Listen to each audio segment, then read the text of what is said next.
안녕하세요. 제도권 주식 분석입니다.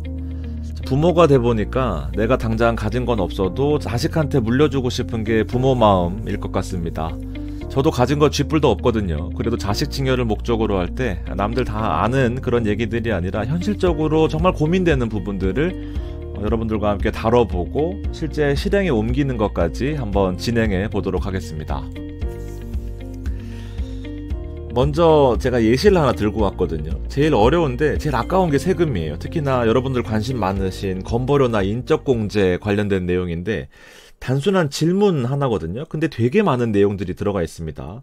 배당금이 아니라 해외 주식 배당금이고요. 100만 원 이상의 소득이라고 표현했습니다.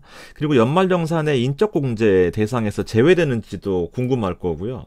실제 양도 차익이 아니다, 배당금이다 라는 내용까지 들어가 있습니다. 정말 다양한 케이스들이 많은데 질문을 하나 드리면 여러분들이 대충 아시는 내용으로 양도 차익에 대해서는 250만원, 특히나 여기는 미국 주식이니까 250만원이 공제되는 포인트에서 100만원 이상이면은 350만원을 벌고 250만원 공제되면 100만원 이상인가가 헷갈릴 거고요. 두 번째는 배당입니다. 배당이 100만원 넘는다라는 것은 우리가 흔히 알고 있는 분리과세 2천만원과 또 헷갈리는 요소들이 있거든요. 이런 것들에 대해서 한번 고민해보고 결국 ETF를 어떻게 고를 것인지까지 한번 살펴보겠습니다. 큰 카테고리를 4가지로 나눠봤거든요. 여러분들이 해당이 될 수도 있고 안 될 수도 있지만 예컨대 지금 자녀가 없으신 분들도 있을 거고요. 근데 자녀를 자녀를 출산하시는 분들도 계실 거고요. 그리고 이미 자녀가 있으신 분, 그리고 자녀가 장성해서 출가하신 분도 있을 겁니다. 그 요소마다 그래도 해당이 안 되시더라도 도움되는 포인트가 있을 것 같다라는 생각이고, 큰 틀에서 목적은 비과세 되는 증여 한도 내에서 투자할 것이다 라는 것이 일단 큰 틀에서의 공통점인 것 같고, 그리고 더 중요한 포인트는 증여세와 양도세 다 아시는 내용이 있겠지만 사실은 이 많은 내용들 중에서 헷갈리는 포인트들이 있단 말이에요. 무슨 계좌로 할지, 그리고 절세 계좌가 좋을지, 아니면 절세 계좌가 가능한지 이런 것들도 궁금하실 것 같고요. 직투가 나을지, 스파이가 나을지, 아니면 코덱스 S&P 500이 나을지, 한국 상장이 나을지도 한번 살펴봤습니다. 그리고 어떤 ETF를 투자할 것인지가 사실 장기 투자를 어떤 컨셉으로 하다 보니까 좀 궁금하실 것 같고, 일단 주의사항도 한번 다뤄볼 겁니다. 자, 먼저 제가 주의 환기 차원에서 숫자 먼저 보여드리겠습니다.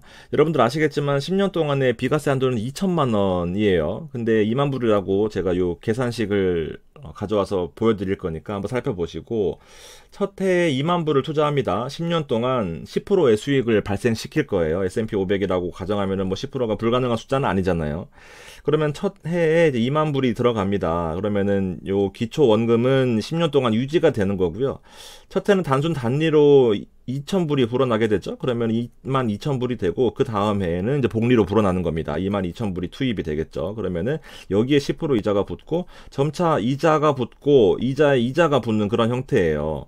대략적으로 우리가 암산으로 검증한다라는 차원에서 보면은 7이 법칙 아시죠? 그러면 10%의 수익을 7년 동안 발생시키면 이제 원금의 2배가 된다. 대략적으로 4만 불 이상이 되는지를 봤을 때 이제 7년 넘어가는 나머지 3년 동안에 한 11,000불 붙었구나라고 대략적으로 예상하실 수 있을 것 같고요. 이제 그 다음 10년에는 우리가 또 2만 불을 추가로 투자할 수 있잖아요. 그렇게 되면 5만 불에다가 2만 불을 투자합니다. 그러면 기초 원금이 71815가 되는 거예요. 그럼 이때부터 또 10년 동안 10%를 굴리게 되면 생각보다 금액이 좀 커지게 됩니다. 그러다 보니까 조금 무리해서라도 2만 불 정도 할 수 있다면 하는 것이 좀 낫지 않겠나라는 생각이거든요.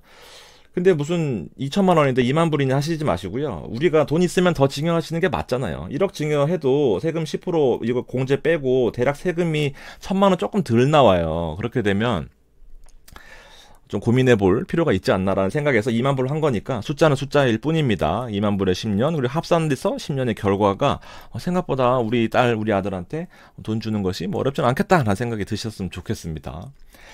증여세와 양도세에서 중요한 개념부터 한번 잡아보도록 하겠습니다. 공제 관련된 것이 가장 중요하거든요.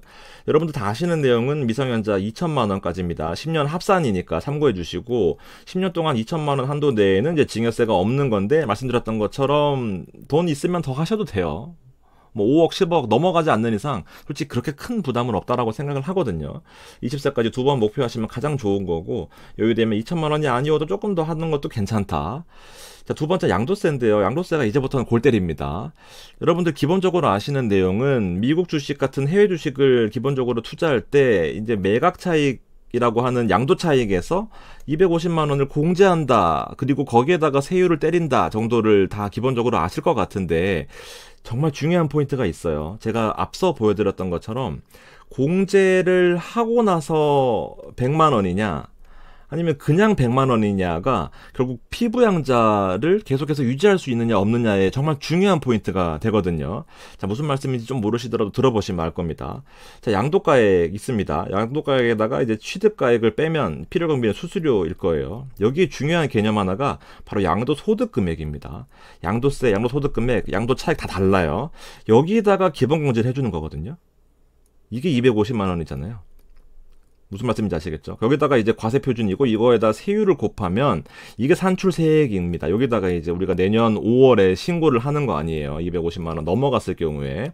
그래서 이게 궁금한 거잖아요. 250만 원이 공제되니까 350만 원 벌면 되겠네. 그러면 250만 원 빼고 100만 원이니까 우리가 알다시피 소득 금액이 100만 원이 넘어가면 이제 피부양자가 박탈되지 않겠습니까? 그래서 혼자 생각하고 이렇게 하시면 이제 바로 인적공제에 빠지게 되고 피눈물 흘리는 거거든요. 조금 더 정리를 해보면 이 피부양자 자격 요건 중에 인적공제가 되게 중요하잖아요. 인적공제에서 빠지면 기타 공제들도 다 빠지게 되니까 양도소득 금액이 100만 원이 초과됐을 경우에 공제 대상에서 제외됩니다. 그렇지만 제가 말씀드렸던 것처럼 양도소득 금액은 여기에 있어요. 여기에. 기본공제는 이 밑에 있는 거거든요.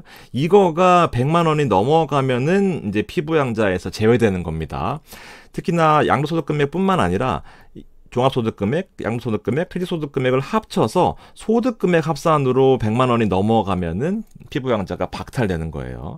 이해되시겠죠? 조금 뭐 2번, 3번 들어보시면 이해되실 겁니다. 그러니까 소득금액 기준으로 100만 원이 넘어가면은 피부양자에서 박탈되는데 중요한 포인트가 여기 우리가 다루는 방송에서는 양도소득금액이 가장 중요한 포인트고 기본공제와는 관계가 없다라는 겁니다. 자, 배당소득은 2천만 원까지 분리과세 되는 포인트가 있거든요. 자, 요거를 어떤 포인트로 봐야 되냐면은 이건 또 어떤 내용이냐면 우리가 소득금액이라고 하는 것은 이 종합소득금액은 2배사 근연기 아시죠? 조금 혹시 모르시는 분들 계실까봐 2배사 근연기라고 해서 이자와 배당, 사업소득, 근로소득, 연금소득, 기타 소득을 합쳐서 종합소득이라고 한단 말이에요. 그러면 여기서 이제 100만 원이 넘어가게 되면은 피부양자가 박탈되는데 배당소득과 이자소득은 분리과세가 있잖아요. 이런 것들이 사실 진짜 실무 경험이나 이런 것들이 없으면 어렵습니다. 그래서 제가 이 법령 해석을 살펴보면 연간 소득금액 100만 원이 되게 중요한 포인트다라는 것을 대략적으로 아실 것 같고 금융소득 2천만 원 이하인 경우 어떻게 되느냐 1,900만 원이 있다 이자소득만 그럼 배우자 기본공제를 적용받을 수 있나요? 근데 이게 8월 15일자거든요 2025년 최신 거죠. 자, 금융기관을 통해 원천징수된 이자 배당 소득 그냥 일반적으로 우리가 이자 배당을 받을 때 세금을 띄고 들어오는 것에 대해서는 2천만 원 이하는 분리과세 되고요. 그러면서 연간소득 계산 시에 비과세 혹은 분리과세 되는 것들이 있잖아요. 비과세는 커버드 콜에 특히나 국내 커버드 콜에 대해서는 비과세 되잖아요. 그러니까 요거는 제외하여 판단한다라는 거죠. 그래서 이게 강남에서는 인기가 진짜 많은 포인트 중에 하나입니다. 그래서 금융소득이 2천만 원 이하이면은 배우자 기본공제를 받을 수 있습니다. 자, 중간 정리를 한번 해보면 세금이 좀 어렵습니다. 그렇지만 중요한 포인트예요. 증여하려다가 인적공제 빠지면 골치 아프잖아요. 중리가 뭐야? 중간 정리. 중간 정리거든요. 자, 기본공제 대상자가 중요합니다. 100만 원이 중요하다고 말씀드렸어요. 이 100만 원을 구성하는 거 두 가지는 양도세, 그쵸? 주식을 팔았을 때 양도세고요. 배당이었습니다. 배당에 대해서는 방금 보여드렸던 것처럼 2천만 원 이하의 분리과세 되는, 비과세 되는 항목이었으면 인적공제 대상자에 해당이 되니까 뭐 배당을 뭐 20% 30% 받지 않는 이상은 배당 받는 거는 크게 문제가 없을 것 같다.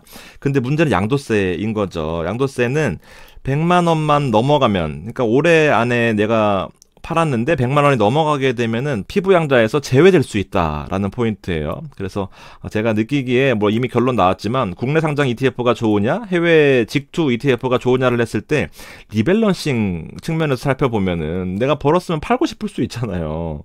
근데 그럴 때 살펴보면은 양도 차익이 100만 원 이상 발생했을 경우에 리밸런싱 한답시고 했는데 바로 피부양자에서 빠질 수도 있을 것 같다라는 생각 때문에 저는 국내 상장 ETF로 일단 답을 내린 상태입니다.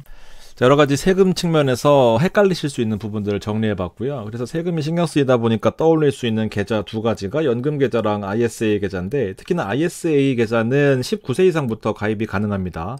혹시 소득 증빙이 가능하다라고 하면 15세부터 가능한데, 이를 시켜가지고 15세부터 가입하실 필요까지는 없다라고 생각했기 때문에 요거는 제외하고요. 연금 계좌는 누구나 가입 가능하기 때문에 메리트가 있어요. 그렇지만 세액공제 혜택은 없고요. 과세 이연을 여러 가지 형태로 누려볼 수가 있다라는 겁니다. 자, 결국 첫 번째는 연금 계좌, 두 번째는 일반 계좌에서 거래가 가능하다라는 거고, 가장 기본 옵션은 우리가 20년 동안 투자한다라는 측면에서 봤을 때, 제가 보기에 국내 주식을 20년 동안 투자하시는 분들은 많지 않을 것 같아서 S&P 500이 순환매 그리고 리밸런싱 측면에서 가장 장점이 있다라고 생각하고 있습니다. 그래서 코덱스가 성과가 가장 좋기 때문에 여러분들 좋아하시는 운용사를 선택해서 저처럼 한번 해보시면 될 것 같고, 체크리스트 두 가지만 정리하면은 일단 끝납니다. 자, 일반 계좌에서 거래하실 경우에는 리밸런싱 때 좀 주의할 필요가 있습니다. 그리고 배당을 처음에야 상관없겠지만 금액이 점점 커진단 말이에요. 그러면 1억을 예로 들면은 10% 배당이면은 이게 또 여러 가지 문제점을 일으킬 수 있습니다. 1,000만 원은 사실 건보료에 해당되지는 않지만 재산이 있다라고 하면은 또 달라지는 얘기가 있거든요. 두 가지가 재산 요건과 소득 요건이 있으니까 여기에 따라 다릅니다. 아무것도 없으면 2,000만 원 배당까지는 상관없지만 재산이 5억 4천 과표 기준으로 있다라고 하면은 또 이게 1,000만 원으로 줄어들게 되고요. 자산이 너무 많다 그러면은 배당금에 대해서 자유롭지 못하는 케이스들이 있으니까 건보료야 워낙 다양한 케이스가 있어서 주의하시면 좋겠고요. 한국상장 ETF는 결국 매도 시에 보유기간 과세라고 해서 배당소득세로 과세가 됩니다. 그렇기 때문에 아까 보셨다시피 2,000만 원 넘어가게 되면은 문제가 생기지만 일부 자유로운 부분이 있다라는 측면에서 일반 계좌 한국상장 ETF는 메리트가 있을 것 같고요. 미국상장 직투 ETF 스파이를 일반 계좌에서 투자 가능하잖아요. 이럴 경우에는 양도 차익이 발생할 때 아까 주의해야 된다라는 거. 350만 원이잖아. 250만 원 기본 공제 된다며 100만 원 오케이, 세금 안전하겠지. 바로 피부양자 박탈되고 여러 가지 불이익이 발생되게 됩니다. 100만 원 넘어가면은 바로 이슈가 생기니까 실제 좀 주의해야 될 포인트가 훨씬 더 많다라는 겁니다. 특히나 배당 과다 1억 나왔는데 안전하게 JPQ 굴려보자 하면은 배당 10% 나오는 순간 바로 1,000만 원 넘어가니까 여러 가지 이슈에 걸릴 수 있습니다. 두 번째 연금 계좌는 이제 원천징수 되는 배당만 주의하시면 돼요. 당연히 미국 직투에서 연금 계좌는 뭐 투자 가능하지 않기 때문에 불가이고요. 혜택이 일반 계좌보다는 낮습니다. 자, 국내 코스피 커버드콜 대해서는 이제 옵션 부분에 대해서는 비과세이죠. 자, 커버드콜은 뭐죠? 주식 그리고 옵션의 프리미엄을 바탕으로 배당을 극대화시키는 이제 그런 전략이 있는데, 주식에 대해서 원천징수 나오는 것에 대해서는 실제 이거는 과세됩니다. 얘가 비과세인 거고요. 해외 커버드 콜은 마찬가지예요. 해외에서 나오는 주식과 커버드 콜인 건데 주식에 대해서 원천징수 되는 부분에 대해서는 무조건 과세됩니다. 그러면서 과세되고 나오긴 하지만 이제 프리미엄에 대해서는 과세 이연이 있기 때문에 요 해외 커버드 콜을 사용하시는 분들한테는 요거와는 또 다른 문제점, 다른 장점이 있다라는 겁니다. 말씀드렸던 것처럼 세액공제는 없거든요. 그렇지만 나중에 자녀가 20살 넘어서 취직했을 때 꾸준하게 유지했다라고 하면은 그때부터 넣는 금액을 훨씬 크게 가져가면서 세액공제까지도 가능한 그런 포인트가 있는 거죠. S&P 500이 제일 무난하다라고 생각이 들거든요. 세금 부분이 어렵습니다. 저도 2번 녹화했거든요. 한번 연금 계좌가 15세 이상인가 19세 이상으로 했다가 이제 누구나로 바꾼 겁니다. 아주 어렵고 다양한 케이스가 많아요. 그렇기 때문에 최대한 심플하게 가시는 것이 중요하다라는 결론 말씀드리면서 정리하도록 하겠습니다. 감사합니다.